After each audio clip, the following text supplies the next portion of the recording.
लिखो gravitational potential energy, gravitational potential energy, gravitational potential energy, gravitational potential energy.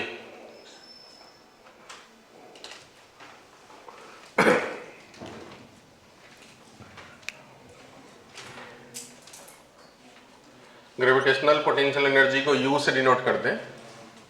ये एक scalar quantity है, unit इसका जूल हो जाएगा, डायमेंशन इसका ml2t-2 हो जाता है।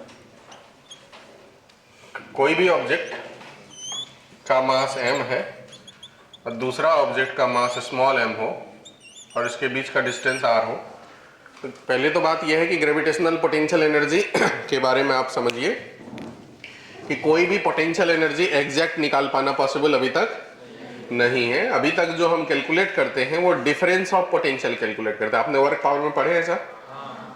हम जो कैलकुलेट करते हैं वो क्या कैलकुलेट करते हैं? Difference of potential energy. दो जगह के एनर्जी के बीच का जो डिफरेंस है उसी को हम बोलचाल में पोटेंशियल एनर्जी बोल देते हैं, बट वो एक्चुअली में डिफरेंस होता है। हमारे पास जितना भी फॉर्मूला है वो चेंज निकालने का फॉर्मूला है, एग्जैक्ट पोटेंशियल निकालने का फॉर्मूला नहीं है। किसी भी ऑब्जेक्ट का एग्जैक्ट पोटेंशियल एनर्जी निकाल पाने का कॉन्सेप्ट अभी तक नहीं है हमारे पास, बराबर। हम जो निकालते हैं वो डिफरेंस निकालते हैं, जिसमें एक पॉइंट को रेफरेंस मानते हैं, जिसकी एनर्जी को 0 मान लेते हैं, ठीक है। दूसरी बात ये है कि कोई भी पोटेंशियल एनर्जी सिर्फ और सिर्फ कंजर्वेटिव फोर्स के लिए डिफाइन है। मतलब नॉन फोर्स दो प्रकार के होते हैं, कंजर्वेटिव और non conservative. Non conservative force के लिए डिफाइन नहीं है पोटेंशियल एनर्जी। पोटेंशियल एनर्जी किसके लिए डिफाइन है? कंजर्वेटिव फोर्स के लिए। जैसे कि इलेक्ट्रोस्टैटिक फोर्स हुआ कंजर्वेटिव फोर्स है, ग्रेविटेशनल फोर्स कंजर्वेटिव है, स्प्रिंग फोर्स कंजर्वेटिव है, तो ये सब जगह पोटेंशियल एनर्जी का कॉन्सेप्ट आता है। लेकिन जैसे कि नॉन कंजर्वेटिव फोर्स फ्रिक्शन हो गया, एयर रेजिस्टेंस हो गया, ये सब नॉन कंजर्वेटिव फोर्स है, तो इसके के लिए पोटेंशियल एनर्जी का कॉन्सेप्ट नहीं है। पोटेंशियल एनर्जी सिर्फ और सिर्फ किसके लिए आएगा? कंजर्वेटिव फोर्स के लिए आएगा, ठीक है। ये दूसरी बातें हो गई। तीसरी बात है पोटेंशियल एनर्जी होती कितनी है? किसी भी ऑब्जेक्ट को इनफाइनाइट से किसी पर्टिकुलर पॉइंट तक लाने में जो वर्क डन किया जाता है वही है पोटेंशियल एनर्जी के फॉर्म में स्टोर हो जाता है, ठीक है। फिर चौथा इसका कॉन्सेप्ट है कि जो पोटेंशियल एनर्जी का चेंज है वो किसके वैल्यू के बराबर होगा? तो ये negative of work done by conservative force के बराबर होता है। तो पहले ये 2-3 लाइन लिखते हैं, अपन लिखेंगे पोटेंशियल एनर्जी के बारे में। पहला, we only calculate change in potential, we only calculate change in potential energy between two positions. We cannot find exact potential energy of any object or system. We cannot find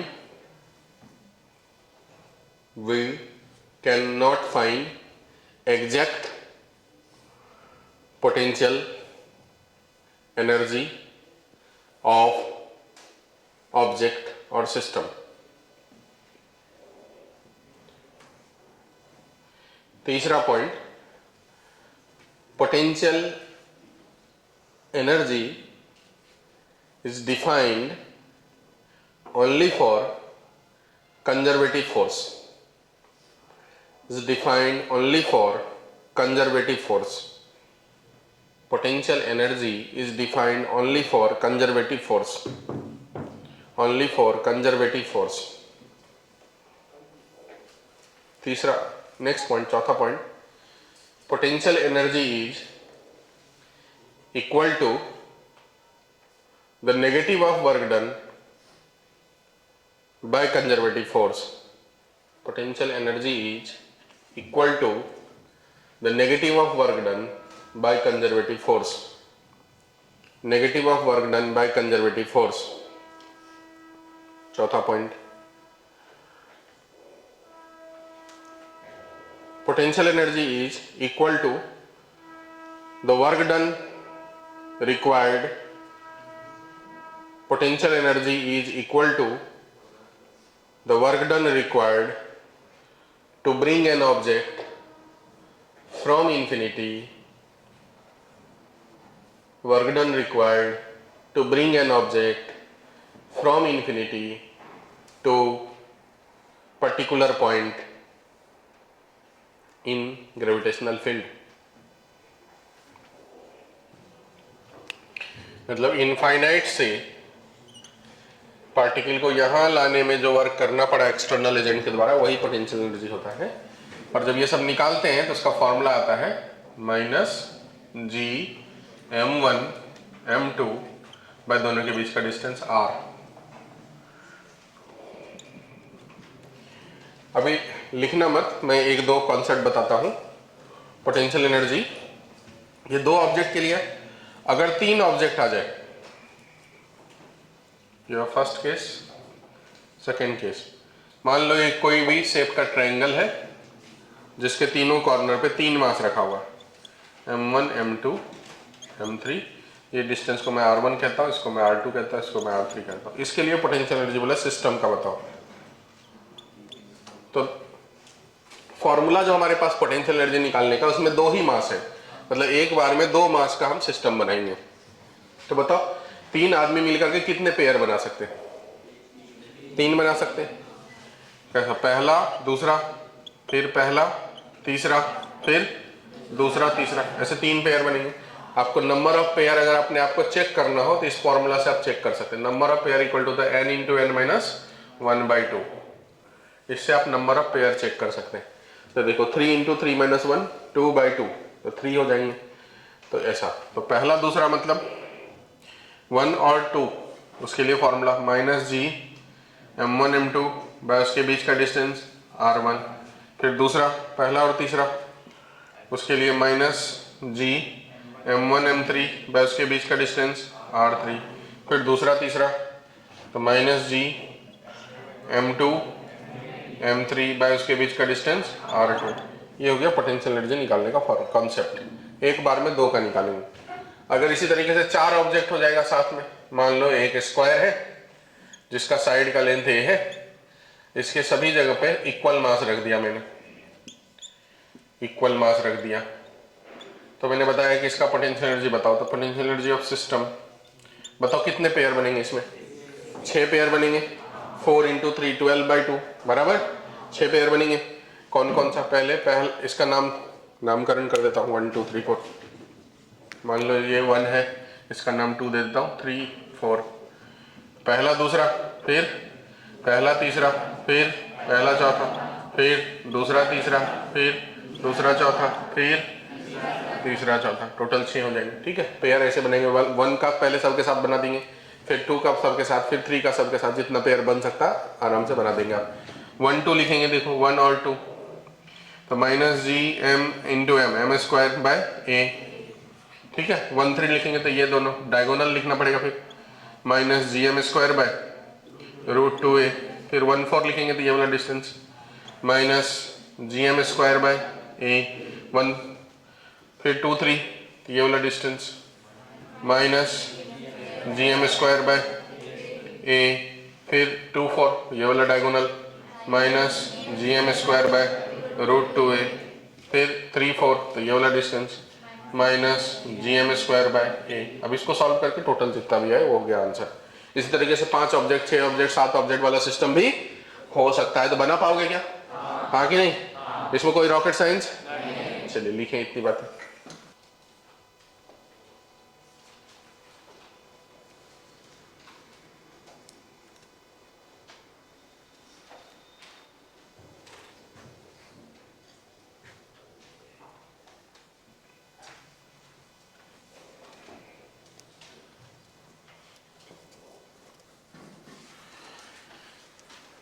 लिख ली? Next लिखेंगे gravitational potential.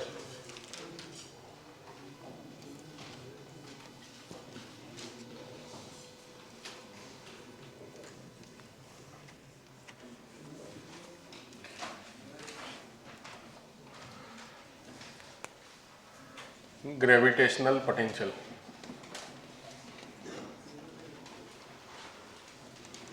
Tenth class pass है आप सब? नहीं? तब तो नहीं पूछते। ग्रेविटेशनल पोटेंशियल, वहाँ इलेक्ट्रिसिटी करके एक लेसन था, उसमें पोटेंशियल डिफरेंस था। पोटेंशियल डिफरेंस जो है वर्क बाय चार्ज। देखो ध्यान से, यहाँ जो ग्रेविटेशन में न्यूटन्स का फॉर्मूला है वो क्या है? फोर्स का। Gm1m2 bye R square. Coulomb's का जो फॉर्मूला होता है वो होता है K(q1q2) बाय आर स्क्वायर। मतलब जो काम यहाँ मास का है, चार्ज का काम वही हो जाता है इलेक्ट्रिक में। ठीक है, तो इलेक्ट्रिक में जो काम चार्ज का है, ग्रेविटेशन में वो काम मास का है। तो जैसे वहां पोटेंशियल था वर्क बाय चार्ज, तो यहाँ पोटेंशियल हो जाएगा वर्क बाय मास। वर्क मतलब एनर्जी, तो ये जो पोटेंशियल है उसका मतलब हो जाएगा पोटेंशियल एनर्जी। जो वोल्टेज है, वोल्टेज बोलो या पोटेंशियल बोलो, पोटेंशियल एनर्जी बाय मास। तो इसका फॉर्मूला क्या हो जाएगा बताओ? इसमें एक मास से डिवाइड कर दो तो क्या हो जाएगा, एक मास बच जाएगा, माइनस Gm बाय आर। ये इसका फॉर्मूला हो गया। अच्छा, पोटेंशियल एनर्जी स्केलर क्वांटिटी है कि वेक्टर? तो इसलिए पोटेंशियल भी कैसा क्वांटिटी रहेगा? यूनिट क्या हो जाएगा? देखो ऊपर में जूल, नीचे में केजी, तो यूनिट क्या हो जाएगा? जूल पर केजी। डायमेंशन लिखना होता है mm कैंसिल, तो L2 T-2, ये इसका डायमेंशन हो गया। लिख ले इतनी बातें।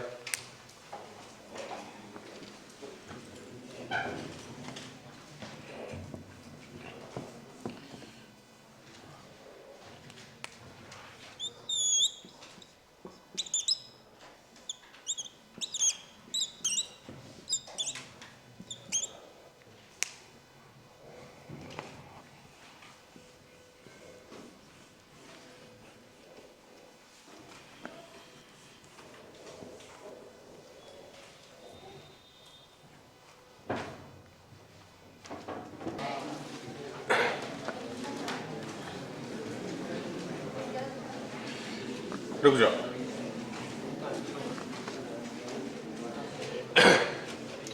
लिख लो gravitational potential due to hollow sphere.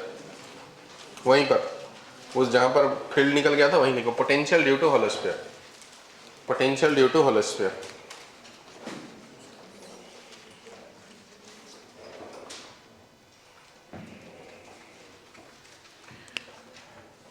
देखो ये डायग्राम तो आप ऑलरेडी बना चुके हैं, इसलिए जो है डायग्राम मत बनाना, उसी डायग्राम से हम काम चला लेंगे।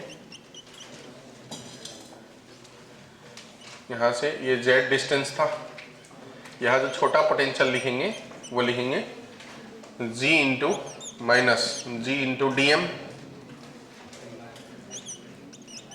Bye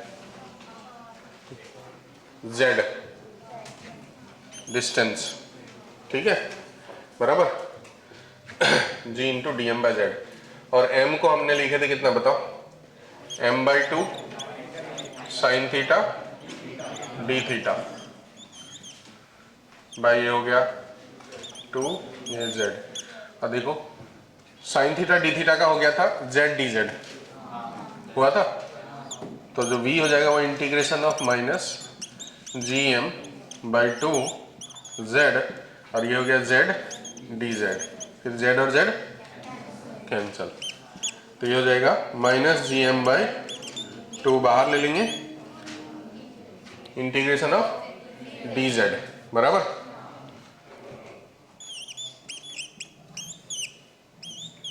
integration of dZ from, अब इसमें भी दो पॉइंट आएगा, एक्सटर्नल या इंटरनल। एक्सटर्नल पॉइंट पे अगर जाएंगे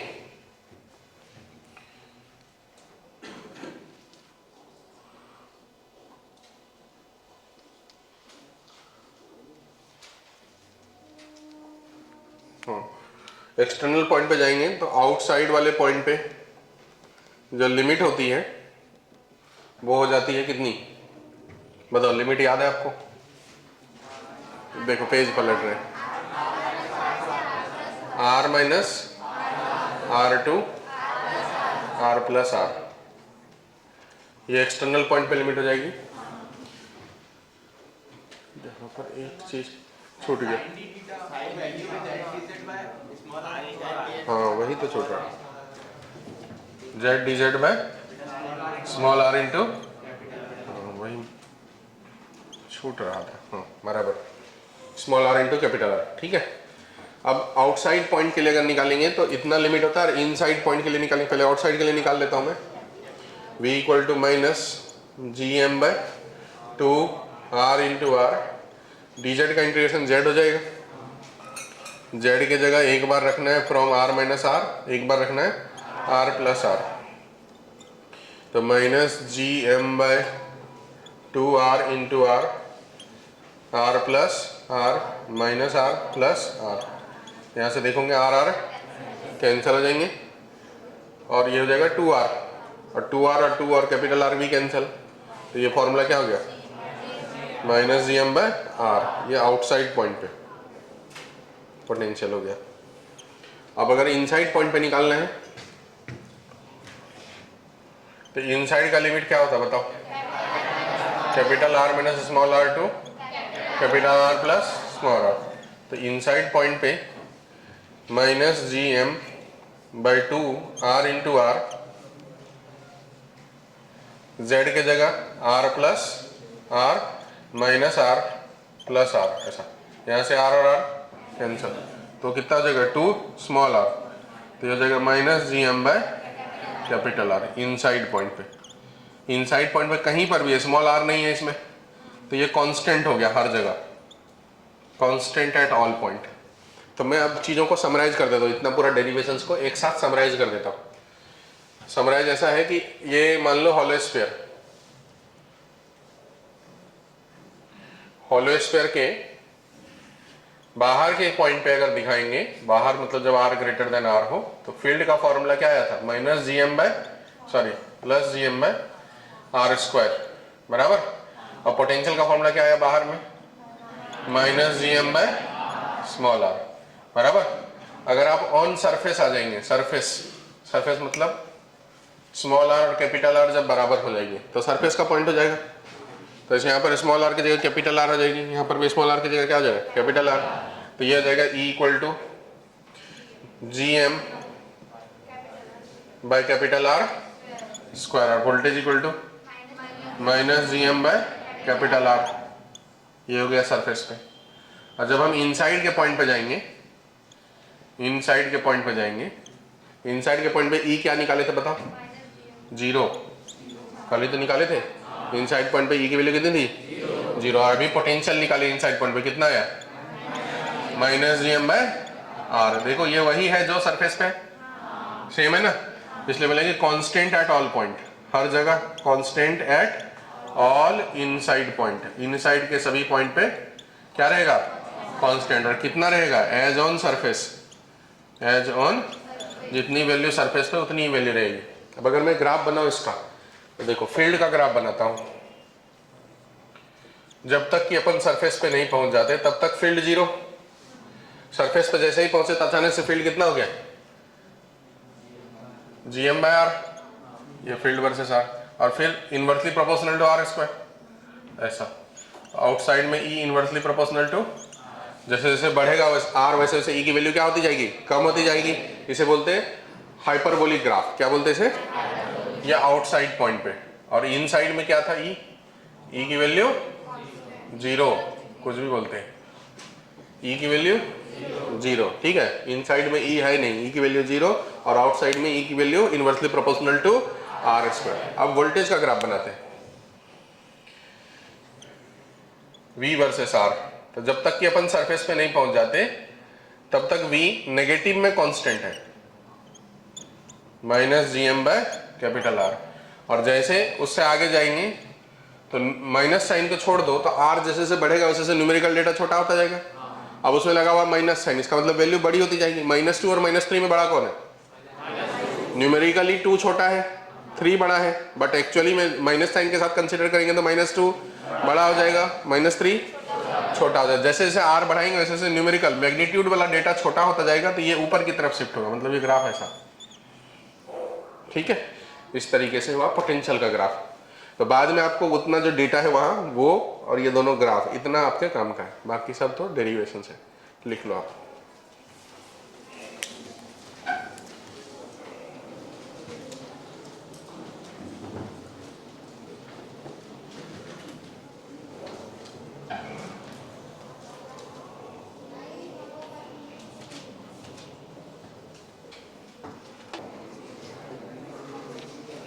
हो गया, कितने लोगों का बचा हुआ है, जल्दी लिखिए जिनका बचा हुआ है, थोड़ा तेज हाथ चलाओ।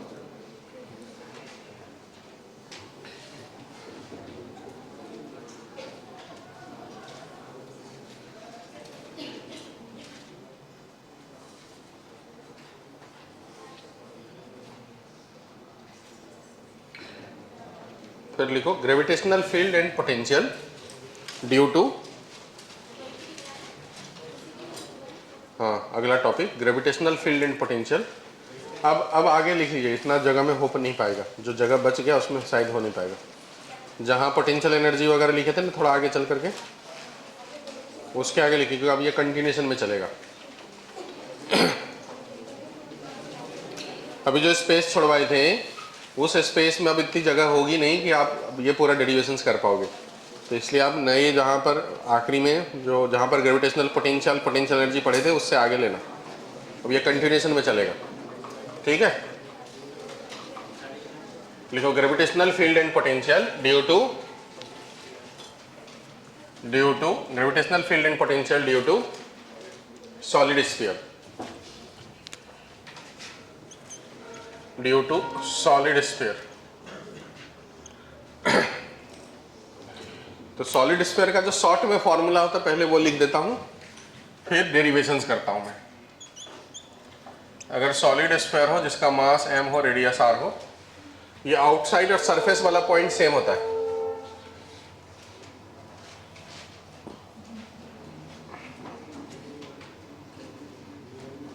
इनसाइड वाला डेटा बदल जाता है बस।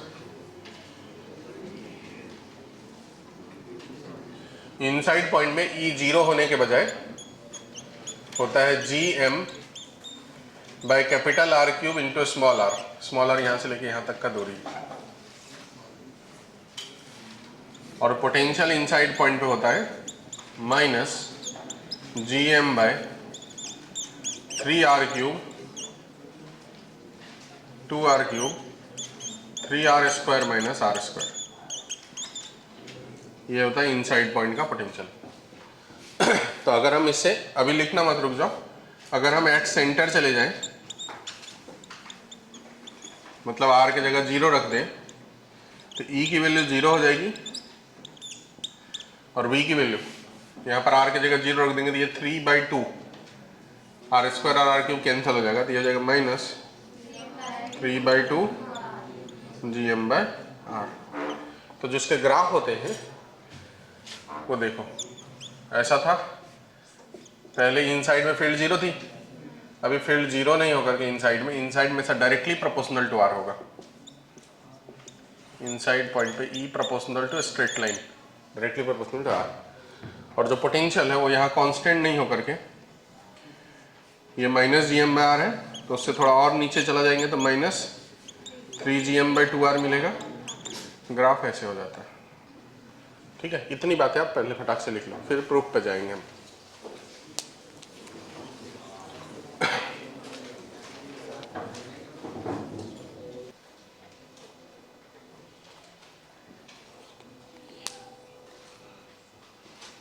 हटाओ।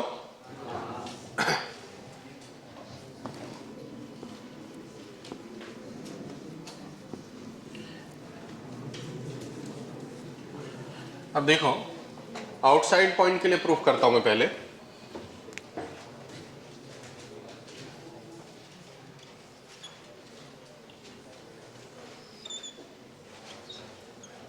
यहां पर तो मैं एक छोटा सा स्फेरिकल सेल कंसिडर करता हूं जिसका रेडियस x मानता हूं, इसका मास, इसका विड्थ dx, मास इसका dm। इसकी वजह से यहाँ छोटी फील्ड होगी तो सेल का आउटसाइड का फील्ड, तो आउटसाइड वाला फॉर्मूला लगा देंगे। आउटसाइड वाला फॉर्मूला होता है G/r स्क्वायर। इसी को इंटीग्रेट करेंगे तो E आ जाएगा, तो G/r स्क्वायर तो कांस्टेंट ही है। इंटीग्रेशन ऑफ dm क्या हो गया m, ये हो जाएगा GM/r स्क्वायर, ठीक है। उसी तरीके से पोटेंशियल का आउटसाइड पॉइंट पे dv minus G into dm/r, ये भी इंटीग्रेट होने के बाद minus G/r, integration of dm का m माइनस GM/r। ये आउटसाइड पॉइंट का प्रूफ हो गया, ठीक है। इनसाइड पॉइंट की बात करते हैं। अगर इनसाइड में बात करते हैं, जैसे कि मान लो कि इसी जगह हमको बात करना है, ये डिस्टेंस r है, तो ये इस पॉइंट के इधर वाला ये आउट हो गया और ये इन हो गया, तो इस पॉइंट P पे आउटसाइड वाले के लिए वो अंदर की पॉइंट होगी। मतलब आप इसे ऐसा समझो, ये वाला जो मास है बाहर वाला, उसके लिए ये पॉइंट अंदर का हो गया। स्फेरिकल सेल के इनसाइड में फील्ड क्या होता है? 0। तो बाहर वाले मास के लिए यहाँ पर जो फील्ड हो जाएगा वो क्या हो जाएगा? 0। और अंदर वाले मास के लिए वहां पर जो फील्ड होगा वो लगाएंगे।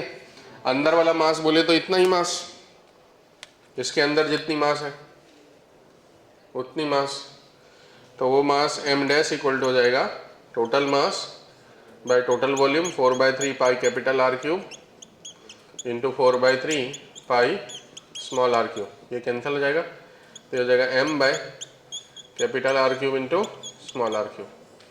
तो यहाँ जो इनसाइड पॉइंट पे जो इलेक्ट्रिक फील्ड होगा, ग्रेविटेशनल फील्ड, वो ड्यू टू आउटसाइड वाला mass plus due to inside mass, outside mass का 0, इनसाइड मास का g m dash by r square.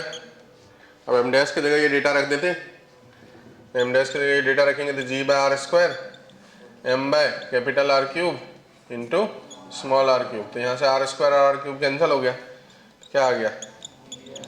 Ji m by r cube into small r। ये inside point पे field का value आ गया। अब potential का प्रूफ करते हैं। पहले इतना लिखो, फिर पोटेंशियल का प्रूफ अलग से करते हैं।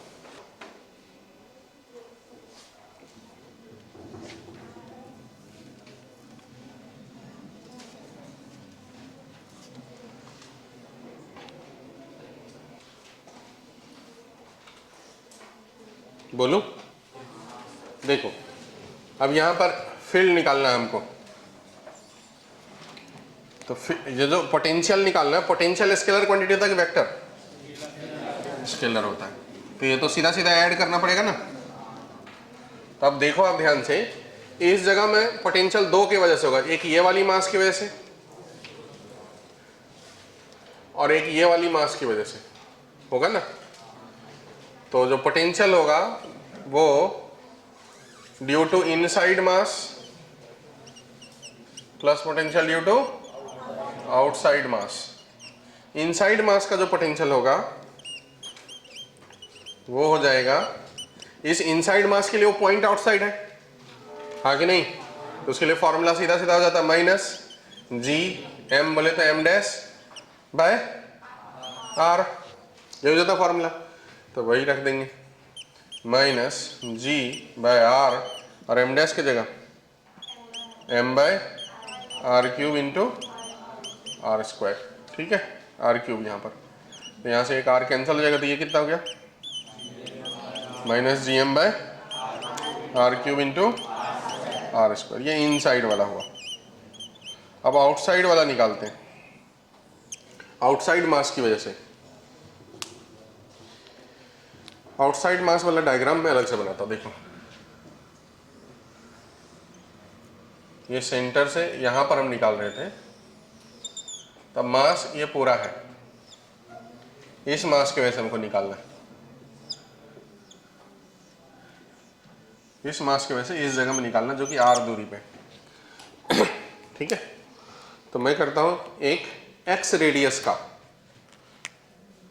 एक स्फेरिकल सेल कंसीडर करता हूँ।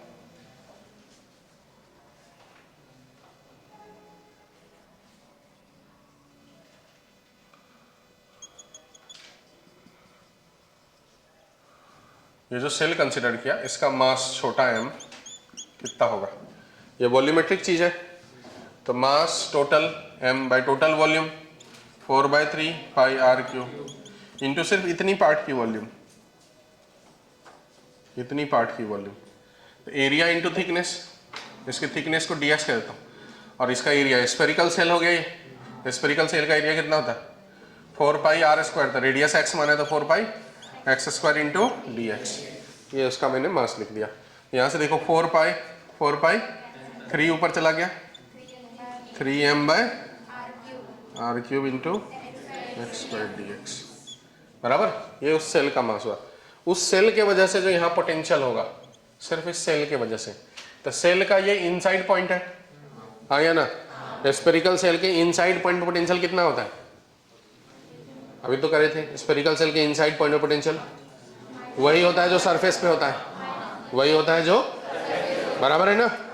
तो मतलब यहाँ पर वही होगा जो इसके सरफेस पे होगा। तो जो छोटा पोटेंशियल dv लिखेंगे वो लिखेंगे minus g into D M by R बोले तो x, तो minus g by x, dm की जगह ये वाला term 3m by R cube into X square D X. तो ये जगह minus 3gm by R cube into X D X. तो इसे क्या कर देंगे, इंटीग्रेट, तो ये हो जाएगा आउटसाइड मास का। अब इसे इंटीग्रेट करेंगे, minus 3gm by R cube into X D X का इंटीग्रेशन एक्स स्क्वायर बाई 2, बराबर।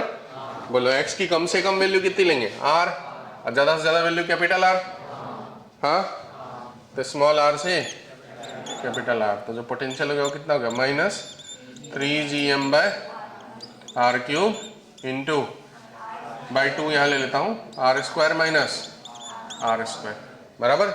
ये हो गया आउटसाइड मास। तो टोटल पोटेंशियल में दोनों का सम होना है। अंदर वाला इधर निकाल चुके, बाहर वाला उधर निकाल चुके, दोनों को क्या कर दे, ऐड कर दूं, ऐड। तो देखो इनसाइड वाले की जगह ये minus gm by R cube into R square, outside वाले की जगह वो minus 3gm by 2r cube into देखो आर स्क्वायर, फिर माइनस माइनस प्लस हो जाएगा 3gm by 2r cube into R square, बराबर। कोई दिक्कत किसी को नहीं है। तो बताओ कि एक काम करता हूँ, यहाँ 2 है, यहाँ 2 है, तो इधर भी 2 लाऊं, 2 लाने के लिए क्या कर दूँ, 2 से मल्टीप्लाई, बराबर। अब ये वाला टर्म, ये वाला टर्म सेम है, देखो ध्यान से आप, सेम ही है ना, बस एक जगह प्लस है एक जगह, और ये वाला माइनस है, तो ये वाला माइनस को पहले लिख लेता हूँ मैं, minus 3gm by 2r cube into R square. अभी लिखा, अब कैंसिल नहीं कर रहा हूँ, बाद में करूँगा। अब इस दोनों में देखो, देखो ये प्लस में है और ये माइनस में है, ठीक है। तो मैं ये gm bye 2r cube common ले लेता हूँ, प्लस वाला, gm bye 2r cube common ले लेता हूँ, प्लस वाला। तो यहाँ पर क्या बचेगा, 3r square minus 2r square. तो बताओ कितना हो गया ये, r स्क्वायर ना। अब इसमें और इसमें minus gm by 2r cube common ले लेता हूँ, minus gm by 2r cube common ले लिया। तो बताओ यहाँ क्या बच गया, माइनस की प्लस 3r स्क्वायर, ये माइनस कॉमन ले लिया ना, प्लस 3r स्क्वायर, और यहाँ से भी gm by 2r cube common ले लिया, यहाँ क्या बचा, आर स्क्वायर, या प्लस में से माइनस ले लेते, यहाँ क्या बचा, माइनस आर स्क्वायर। यही है क्या फॉर्मूला पोटेंशियल का इनसाइड पॉइंट पे, बना दो।